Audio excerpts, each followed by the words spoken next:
الحمدللہ رب العالمین والصلاة والسلام علی سید المرسلین اما بعد فاعوذ باللہ من الشیطان الرجیم بسم اللہ الرحمن الرحیم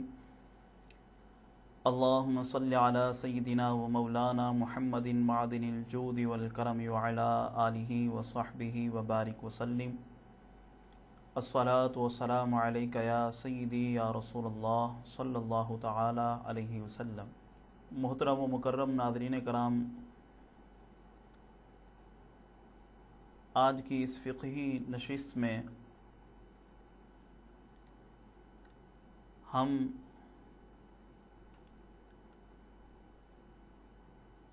اس مبارک عبادت کا ذکر سنیں گے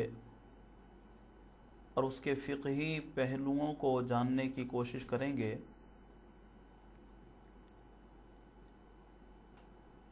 کہ جس عبادت کا اہتمام دنیا بھر میں موجود مسلمان بہت ہی ذوق اور شوق کے ساتھ، بڑی محبت اور عقیدت کے ساتھ کرتے ہیں، میری مراد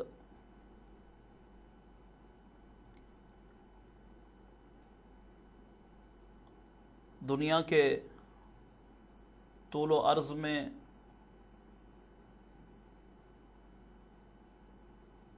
موجود مسلمان اس عبادت کو اعتکاف کے نام سے جانتے ہیں۔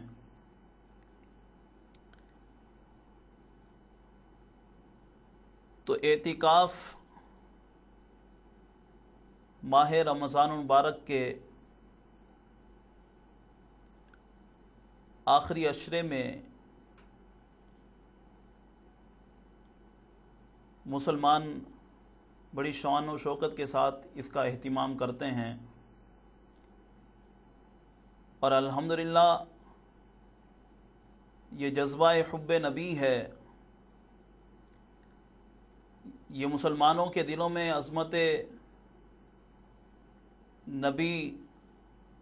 شان نبی کا اظہار ہے کہ مسلمان نہ صرف ماہ رمضان المبارک کے آخری عشرے کا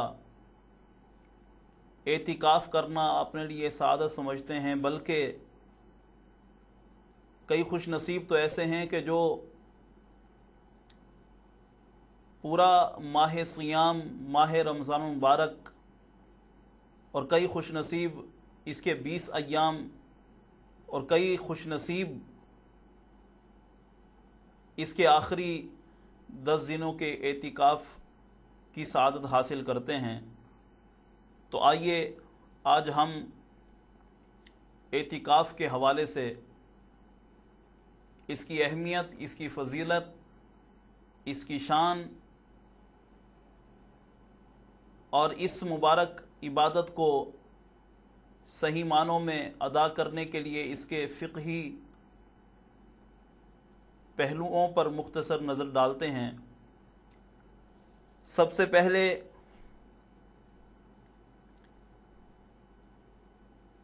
تو سورہ بقرہ کی آیت نمبر 125 میں اللہ تبارک و تعالی نے ارشاد فرمایا وَعَهِدْنَا إِلَىٰ إِبْرَاهِيمَ وَإِسْمَاعِيلَ أَن طَهِّرَ بَيْتِيَ لِلطَّائِفِينَ وَالْعَاكِفِينَ وَرُكَّعِ السُّجُودِ،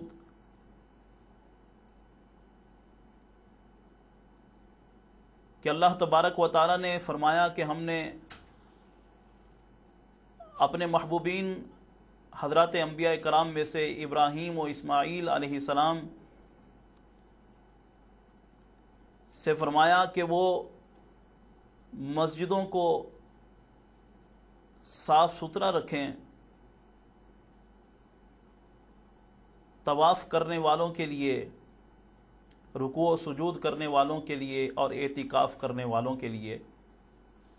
تو قرآن مجید کی اس آیت کریمہ سے جہاں ہمیں اعتکاف کے حوالے سے یہ جاننے کو، یہ سننے کو ملا کہ اعتکاف وہ مبارک عبادت ہے کہ جس کا ذکر قرآن میں بھی موجود ہے، تو وہاں اس بات کا بھی اس آیت میں بالکل واضح طور پر ذکر ہے کہ جس طرح سے سابقہ پر نمازیں مختلف طریقوں سے مختلف اوقات میں فرض تھیں، جس طرح سے سابقہ پر روزے مختلف ادوار میں مختلف طریقوں سے فرض سے، اسی طرح سابقہ میں اعتکاف کرنا یہ بھی رائج تھا۔ تو بہرحال اعتکاف ایک ایسی عظیم عبادت ہے کہ جس کا ذکر قرآن مجید میں موجود ہے، اور جب ہم احادیث نبویہ کی جانب دیکھتے ہیں، رسول کریم علیہ الصلوۃ والسلام کی سیرت طیبہ کی جانب دیکھتے ہیں، تو ہمیں یہ پتہ چلتا ہے کہ رسول کریم علیہ الصلوۃ والسلام نے اعتکاف کو بہت پسند فرمایا، اور اس قدر پسند فرمایا کہ رسول کریم علیہ الصلوۃ والسلام نے اپنی پوری زندگی میں اعتکاف کو لازماً اپنایا، جیسا کہ ام المومنین حضرت سیدنا عائشہ صدیقہ رضی اللہ تعالی عنہا ارشاد فرماتی ہیں کہ رسول کریم علیہ الصلوۃ والسلام ہر سال ماہ رمضان المبارک کے آخری عشرے کا اعتکاف فرماتے، یہاں تک کہ جب آپ صلی اللہ علیہ وسلم نے وصال ظاہری فرمایا تو آپ کے بعد ہم یعنی ازواج رسول نے اعتکاف کیا۔ تو یہ اعتکاف سے رسول کریم علیہ الصلوۃ والسلام کی محبت ہے کہ رسول کریم علیہ الصلوۃ والسلام نے اعتکاف کو کبھی بھی ترک نہیں فرمایا، یہاں تک کہ احادیث کریمہ سے ہمیں اعتکاف کی یہاں تک رہنمائی ملتی ہے کہ ایک مرتبہ رسول کریم علیہ الصلوۃ والسلام سفر پر کہیں تشریف لے گئے، جس کی وجہ سے آپ اعتکاف نہیں فرما سکے، تو آپ نے پھر ماہ شوال میں مسجد میں آ کر اعتکاف فرمایا۔ تو اعتکاف مسلمانوں کے لیے سنت مؤکدہ کی حیثیت رکھتا ہے۔ حضرت سیدنا نافع صحابی رسول رضی اللہ تعالیٰ عنہ آپ فرماتے ہیں کہ میں حضرت عبداللہ ابن عمر رضی اللہ تعالیٰ عنہ کے پاس حاضر ہوا، تو آپ نے مجھ سے کہا کہ آؤ میں مسجد میں وہ تمہیں جگہ دکھاؤں کہ جس میں رسول کریم علیہ الصلوۃ والسلام اعتکاف فرمایا کرتے تھے۔ یہ کہہ کر میرا ہاتھ تھاما اور مجھے مسجد نبوی شریف میں لے گئے اور اس جگہ کی زیارت کرائی کہ جس جگہ رسول کریم علیہ الصلوۃ والسلام اعتکاف میں تشریف فرما ہوتے تھے، اور آج تک زائرین مسجد نبوی، زائرین مدینۃ الرسول جب مسجد نبوی شریف میں رسول کریم علیہ الصلوۃ والسلام کے قدموں کی حاضری کے لیے حاضر ہوتے ہیں، اور پھر اس کے بعد ریاض الجنہ میں جا کر رسول کریم علیہ الصلوۃ والسلام کی اس حدیث سے کہ میرے گھر اور میرے ممبر کے درمیان کی جو جگہ ہے وہ جنت کی کیاری ہے، تو اس مبارک جگہ پر جا کر جہاں اپنے دل کی حسرتیں مٹاتے ہیں، اس جگہ پر جا کر جیسے مستفید ہوتے ہیں، وہیں آج بھی وہ یادگار موجود ہے کہ جہاں آقا کریم علیہ الصلوۃ والسلام اعتکاف فرمایا کرتے تھے۔ ریاض الجنہ کے اندر موجود جو ستون ہیں، ان ستونوں میں سے ایک ستون پر آج بھی نویت سنت الاعتکاف کے حروف جو ہے وہ کنندہ ہیں۔ یہ ستون اس جگہ پر واقع ہے کہ جہاں پر رسول کریم علیہ الصلوۃ والسلام اعتکاف فرمایا کرتے تھے۔ تو یہ اعتکاف آقا کریم علیہ الصلوۃ والسلام کو بہت زیادہ پسند تھا، اور رسول کریم علیہ السلام نے اس کو اپنایا اور اس کی بے شمار فضیلتیں بیان فرمائیں، جیسا کہ احادیث نبویہ میں موجود ہے کہ ہمارے پیارے نبی صلی اللہ تعالی علیہ وسلم نے ارشاد فرمایا کہ جو اللہ تبارک و تعالیٰ کی رضا اور اس کی خوشنودی کے لیے فقط ایک دن مسجد میں اعتکاف کرے تو اللہ تبارک و تعالیٰ اسے مقبول حج اور عمرے کا ثواب عطا فرماتا ہے۔ اسی طرح اور کئی احادیث طیبہ ہیں، اگر ان کو جمع کیا جائے تو پتہ چلتا ہے کہ رسول کریم علیہ السلام نے اعتکاف کرنے والوں کے لیے ان کی گناہوں کی بخشش کا مژدہ سنایا۔ اسی طرح فرمایا کہ جو 10 دن کا اعتکاف مسجد میں کرتا ہے، اللہ تبارک و تعالی ہر دن کے عوض میں اسے 2 حج اور 2 عمرے ادا کرنے کا ثواب عطا فرماتا ہے۔ اور اسی طرح فرمایا کہ معتکف کو روزانہ مقبول حج کا ثواب عطا کیا جاتا ہے۔ تو یہ تمام وہ ثواب کے ذخائر ہیں کہ جو ہمیں اعتکاف کی نعمت سے حاصل ہوتے ہیں۔ تو بہرحال اعتکاف کے حوالے سے فقہائے کرام نے ارشاد فرمایا کہ اعتکاف کی حیثیت سنت مؤکدہ کی ہے کہ پورے علاقے میں سے کسی ایک شخص نے بھی اگر اعتکاف کی اس عظیم سعادت کو حاصل کر لیا تو تمام محلے کے لوگ، تمام علاقے کے لوگوں سے اس کا ذمہ اٹھا لیا جائے گا، اور اگر پورے علاقے میں کسی ایک نے بھی اعتکاف نہ کیا تو تمام لوگ گناہگار ہوں گے۔ تو ماہ رمضان مبارک کے آخری عشرے کا اعتکاف سنت مؤکدہ علی الکفایہ ہے۔ اسی طرح فقہائے کرام نے اعتکاف کی بابت ارشاد فرمایا کہ اعتکاف کے معنی دھرنا دینے کے ہیں، یعنی معتکف اللہ تبارک و تعالیٰ کی بارگاہ میں، خانہ خدا میں جا کر دھرنا دے کر بیٹھ جاتا ہے، اور اس کی ایک ہی رٹ ہوتی ہے کہ میرا رب مجھ سے راضی ہو جائے۔ تو کیا عظیم الشان یہ عبادت ہے، اور کس عظیم الشان جگہ پر ہے کہ مسجد کے جو شاعر اسلام سے ہے، مسجد جو خانہ خدا ہے، مسجد جو روئے زمین پر سب سے بہترین جگہ ہے، اس خانہ خدا میں، اللہ کے گھر میں جا کر جو ہے اللہ کی رضا کے حصول کے لیے، اس کی خوشنودی حاصل کرنے کے لیے جا کر دھرنا مار کر بیٹھ جانا، وہاں جا کر پڑے رہنا کہ میرا رب مجھ سے راضی ہو جائے۔ کیا عظیم شان کے حامل ہیں وہ لوگ کہ جن کے دلوں میں اس سنت اعتکاف کی اہمیت ہے، جن کے دلوں میں اعتکاف کی محبت ہے۔ بہرحال فقہائے کرام ارشاد فرماتے ہیں کہ اعتکاف کی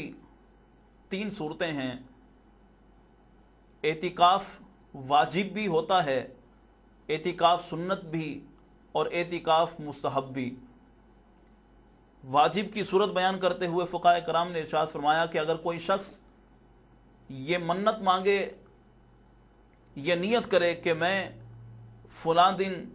یا فلاں وقت یا فلاں پیریڈ میں اللہ تبارک و تعالیٰ کی رضا کے لیے اعتکاف کروں گا، تو اگر کسی نے اس طرح سے منت مانگی، کسی نے اس طرح سے نیت کی، تو اب وہ وقت، وہ پیریڈ جیسے ہی آئے گا اس شخص پر اعتکاف کرنا لازم ہو جائے گا، تو اس کو اعتکاف واجب کہا جاتا ہے۔ اسی طرح اعتکاف سنت یعنی ماہ رمضان مبارک کے آخری عشرے کا اعتکاف کرنا، یہ اعتکاف سنت کہلاتا ہے۔ اور اعتکاف مستحب، کوئی بھی مسلمان جب بھی مسجد میں حاضر ہو تو مسجد میں داخل ہوتے ہی یہاں مسجد میں داخل ہونے کی دعا پڑھے، اللہم افتح لی ابواب رحمتک، کہ میرے مولا میرے لیے اپنی رحمت کے دروازے کھول دے۔ تو وہاں اس کے ساتھ ساتھ یہ بھی کہہ لے کہ میں اللہ کی رضا کے لیے اعتکاف کی نیت کرتا ہوں۔ تو اب یہ جتنی دیر مسجد میں رہے گا، علماء فرماتے ہیں کہ یہ جتنی دیر بھی مسجد میں رہے گا، جہاں یہ دیگر عبادتیں کرے گا ان عبادتوں کا ثواب پائے گا۔ اگر یہ خاموش ہو کر مسجد میں فقط بیٹھا رہے تو اعتکاف کی برکت سے ہر سانس پر اسے نیکی عطا کی جائے گی۔ اور اسی طرح علماء فرماتے ہیں کہ جب بھی مسجد میں داخل ہو تو اعتکاف کی نیت ضرور کر لیا کرو کہ اس میں ایک تو ہر لمحہ نیکی لکھی جائے گی، اور دوسرا یہ ہے کہ مسجد میں کھانا پینا سونا یہ تمام باتیں ممنوع ہیں۔ اگر اعتکاف کی نیت کوئی شخص کر لے تو ضرورتاً یہ تمام چیزیں اس پر جائز ہو جاتی ہیں، وہ ممانعت ختم ہو جاتی ہے۔ اسی طرح فقہائے کرام ارشاد فرماتے ہیں کہ ماہ رمضان مبارک کے آخری عشرے کے حوالے سے اگر کوئی اعتکاف کرنا چاہتا ہے تو اعتکاف کے لیے سب سے افضل ترین جگہ حرم مکہ ہے، یعنی مسجد حرام شریف ہے۔ اس کے بعد بہترین جگہ مسجد نبوی شریف ہے، پھر اس کے بعد بہترین جگہ مسجد اقصی ہے، اس کے بعد بہترین جگہ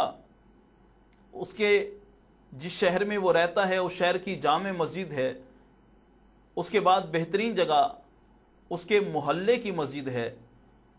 تو یہ مختلف جگہیں جن کی فقہائے کرام نے اہمیت بیان فرمائی۔ اسی طرح فقہائے کرام نے ارشاد فرمایا اعتکاف کے حوالے سے کہ جو شخص سنت اعتکاف کی برکتیں حاصل کرنا چاہتا ہے اس پر لازم ہے کہ وہ اعتکاف کے لیے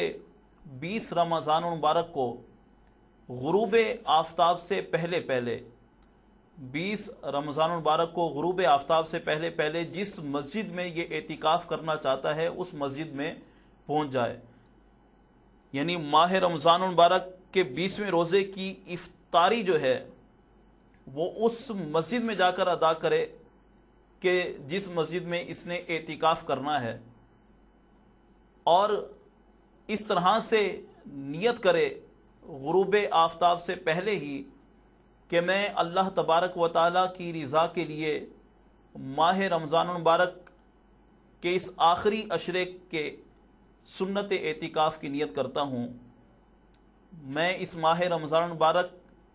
کے اس آخری عشرے کے اعتکاف کے لیے اللہ تبارک و تعالیٰ کی رضا اور اس کی خوشنودی کے لیے نیت کرتا ہوں، یا اس انداز میں نیت کرے کہ میں اللہ تبارک و تعالیٰ کی رضا کے حصول کے لیے ماہ رمضان المبارک کے اس آخری عشرے کی اعتکاف کی نیت کرتا ہوں۔ 20 ماہ رمضان المبارک کا افطار اس نے اس مسجد میں ادا کرنا ہے کہ جس مسجد میں اس نے اعتکاف کرنا ہے، اور ان الفاظ کے ساتھ وہ نیت کرے گا۔ اس کے ساتھ فقہائے کرام نے ارشاد فرمایا کہ رسول کریم علیہ الصلوۃ والسلام نے 2 خصلتوں 2 عادتوں 2 طریقوں سے مسلمانوں کو سختی سے منع فرمایا، اور وہ 2 عادتیں ایک تو صوم سکوت ہے اور ایک صوم وصال۔ صوم رکنے کو کہتے ہیں، سکوت خاموشی کو کہتے ہیں۔ تو رسول کریم علیہ الصلوۃ والسلام نے صوم سکوت اور صوم وصال سے مراد یہ کہ پے در پے روزے رکھنا، بغیر سحری بغیر افطار کے پے در پے روزے رکھنا۔ تو اس صوم وصال سے آقا کریم علیہ الصلوۃ والسلام نے منع فرمایا، اور صوم سکوت سے بھی منع فرمایا۔ تو معتکف کے لیے اس بات کا جو ہے وہ جاننا ازحد ضروری ہے کہ مسجد میں یا عمومی زندگی میں خاموشی کا روزہ رکھنا، یعنی اپنے اوپر خاموشی طاری کر لینا عبادت کی نیت سے، یہ اس کے لیے جائز نہیں ہے۔ تو جب یہ خاموشی اپنے اوپر عبادت کے حوالے سے عبادت کی نیت سے طاری کر لینا یہ عمومی زندگی میں جائز نہیں ہے، تو اعتکاف میں کسی صورت بھی یہ جائز نہیں ہو سکتی۔ اولاً اعتکاف کرنے والوں کا کچھ کا یہ ذہن ہوتا ہے کہ ایک الگ خیمہ لگا کر اس 10 دن کے پیریڈ، مکمل پیریڈ اسی ایک خیمے کے اندر ہم نے ادا کرنا ہے، کسی سے بات نہیں کرنی، کسی کو دیکھنا نہیں ہے، اس انداز میں لوگ بیٹھنے کو اعتکاف کہتے ہیں، جبکہ حقائق یہ نہیں ہیں۔ جبکہ معتکف کا جائے اعتکاف پر خیمہ لگانا یہ سنت سے ثابت ہے، خیمہ لگا سکتے ہیں، لیکن اس سے قطعی یہ بات مراد نہیں ہے کہ صوم سکوت کو اپنا لیا جائے۔ خاموشی کا روزہ رکھنا، خاموشی اپنا لینا عبادت کی نیت سے کسی مسلمان کے لیے جائز نہیں۔ تو خیمہ جس جگہ پر ہم اعتکاف کر رہے ہیں، خیمہ اگر نصب کرنا چاہتے ہیں، نصب کرنے سے مراد کہ اگر خیمہ بنانا چاہتے ہیں، مسجد میں خیمہ گاڑنے کی اجازت نہیں، ہاں بنا ضرور سکتے ہیں، جو عمومی طور پر مساجد میں اعتکاف کے دنوں میں رائج ہوتا ہے کہ چادر سے جو ہے خیمہ بنایا جاتا ہے۔ تو یہ خیمہ بنانا سنت ہے، اگر کوئی بنانا چاہے تو اس کے لیے اجر و ثواب کا یہ باعث ہوگا۔ بہرحال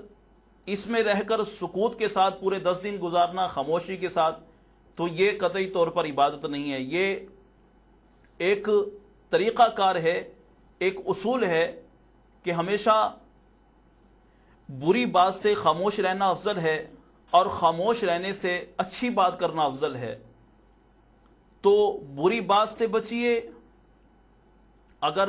بری بات کوئی لبوں پر آتی ہے یا ذہن میں آتی ہے، اس سے بہتر یہ ہے کہ انسان خاموشی اختیار کرے، اور خاموش رہنے سے بہتر طریقہ کار یہ ہے کہ انسان جو ہے وہ اچھی بات کر لے، اللہ تبارک و تعالیٰ کا ذکر کرے، تلاوت کلام مجید سے اپنے لبوں کو طاری رکھے، اسی طرح سے اچھائی کی بات، اچھی بات کی تلقین میں حصہ لے، اچھی بات کو پھیلانے میں حصہ لے، اچھائی کو عام کرنے میں حصہ لے، برائی کو روکنے میں جو ہے وہ حصہ لے، یعنی امر بالمعروف و نہی عن المنکر میں مشغول ہو جائے۔ یہ تمام اچھائی کی باتیں ہیں، یہ عبادت ہے، کار خیر ہے، ثواب ہے۔ یہ خاموش رہنے سے بہتر یہ ہے کہ یہ اچھائی کے کام کر لیے جائیں۔ تو یہ دوسرا اہم ترین مسئلہ تھا کہ رسول کریم علیہ الصلوۃ والسلام نے صوم سکوت اور صوم وصال سے جو ہے پے در پہ روزے رکھنے سے اور خاموشی کا روزہ رکھنے سے، چپ کا روزہ رکھنے سے جو ہے وہ منع فرمایا ہے۔ اس طرح جو اعتکاف کرنے کے لیے مسجد میں پہنچا تو اب اس کا سب سے پہلے احاطہ مسجد کو جان لینا بہت ضروری ہے کہ کس کس جگہ تک مسجد کا ایریا ہے، تاکہ ہر اس کام سے، ہر اس حرکت سے، ہر اس معاملے سے بچ سکے کہ کہیں بے دہانی میں یہ مسجد کے خارج میں نہ چلا جائے۔ یہ یاد رکھیے کہ اعتکاف کے دوران اگر لمحہ بھر کے لیے بھی مسجد کے احاطہ سے باہر ہوئے، جان بوجھ کر یا انجانے میں کسی بھی طرح سے اگر مسجد سے باہر چلے گئے، اعتکاف فوراً ٹوٹ جائے گا۔ پھر اسی طرح عمومی طور پر مسجد کے احاطہ کے بھی 2 پارٹ ہوتے ہیں، ایک کو اصل مسجد کہا جاتا ہے اور ایک کو فنائے مسجد کہا جاتا ہے۔ یعنی مسجد کا وضو خانہ یہ مسجد کا فنا کا احاطہ کہلائے گا، یعنی اس کو اصل مسجد نہیں بلکہ فنائے مسجد کے اندر وضو خانہ قائم ہوتا ہے کہ مسجد میں بیٹھ کر وضو کرنا اس انداز میں کہ وضو کا پانی مسجد میں ٹپکتا ہو، گرتا ہو، تو اس کو منع فرمایا گیا۔ تو عموماً وضو خانے مسجد کے اصل مسجد میں نہیں بلکہ فنائے مسجد میں قائم ہوتے ہیں۔ اسی طرح کئی مساجد میں ائمہ مساجد کی رہائش گاہیں یا خادمین مساجد کی رہائش گاہیں وہ احاطہ مسجد میں ہی موجود ہوتی ہیں، ان میں داخل ہونے کی جگہ وہ مسجد سے ہی ہوتی ہے۔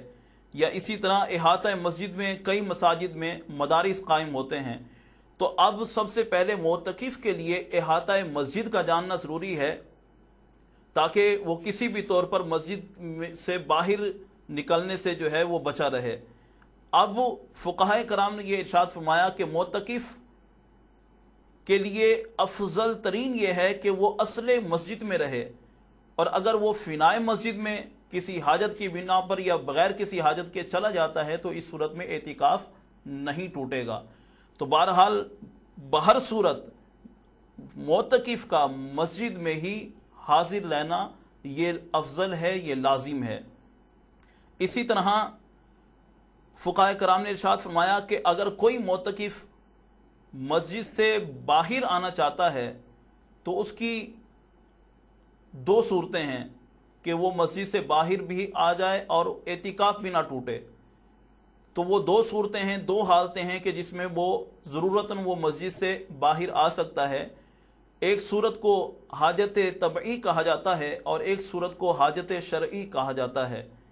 یعنی کہ کوئی شریعت مطہرہ نے کوئی کام ہم پر لازم قرار دیا،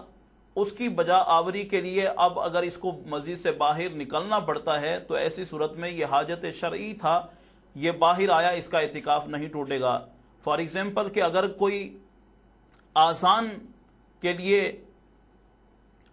آذان دینا چاہتا ہے، مؤذن ہے، آذان کی ذمہ داری اس پر ہے، یا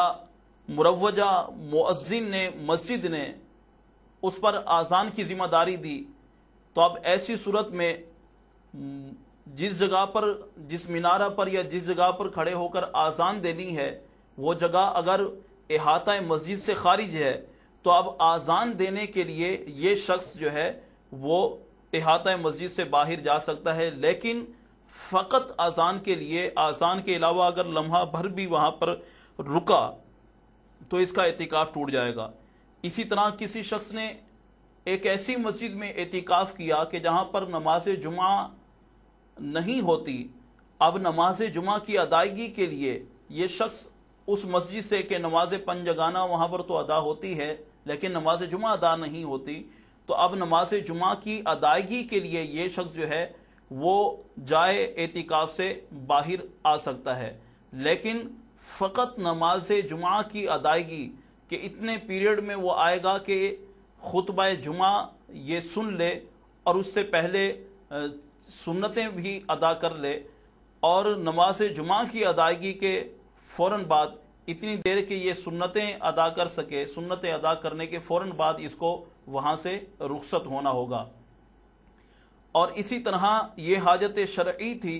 حاجت طبعی یعنی کہ اگر اس نے طبعی طور پر جن چیزوں کا میلان ہے کہ اگر اس نے حاجت کے لیے جانا ہے،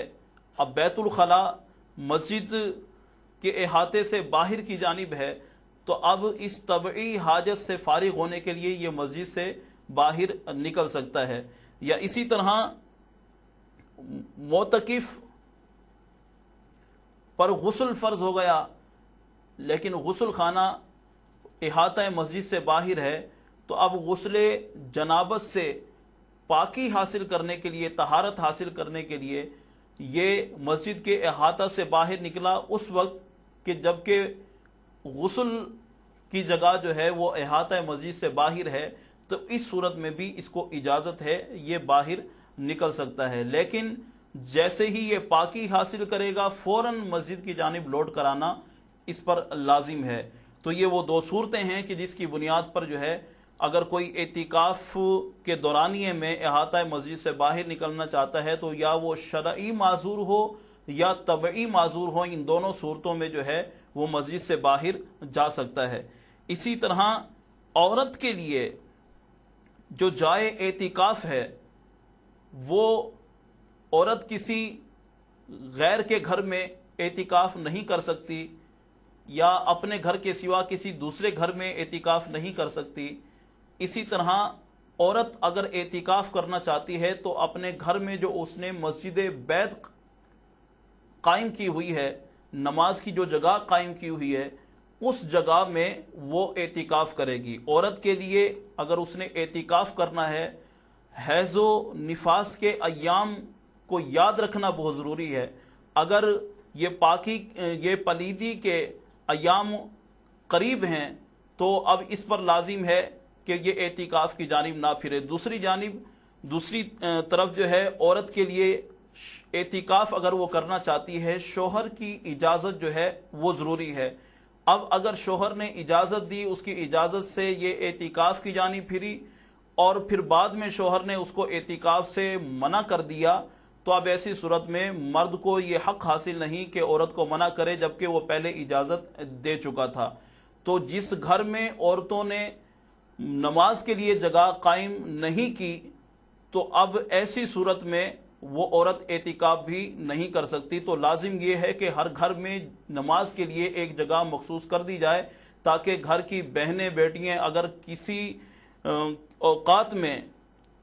اعتکاف ادا کرنا چاہیں، اعتکاف کی سنت کو اپنانا چاہیں تو ان کے لیے آسانی رہے۔ اگر گھر میں مسجد بیت موجود نہیں تو عورت اعتکاف بھی نہیں کر سکتی۔ تو یہ چند ضروری مسائل کے ساتھ اعتکاف سے متعلق ہم نے مختصر سی گفتگو کی۔ اللہ تبارک و تعالیٰ کی بارگاہ میں دعا ہے کہ رب العالمین ہمیں سنت اعتکاف کی دولت سے مالا مال فرمائے۔ وآخر دعوانا ان الحمد للہ رب العالمین۔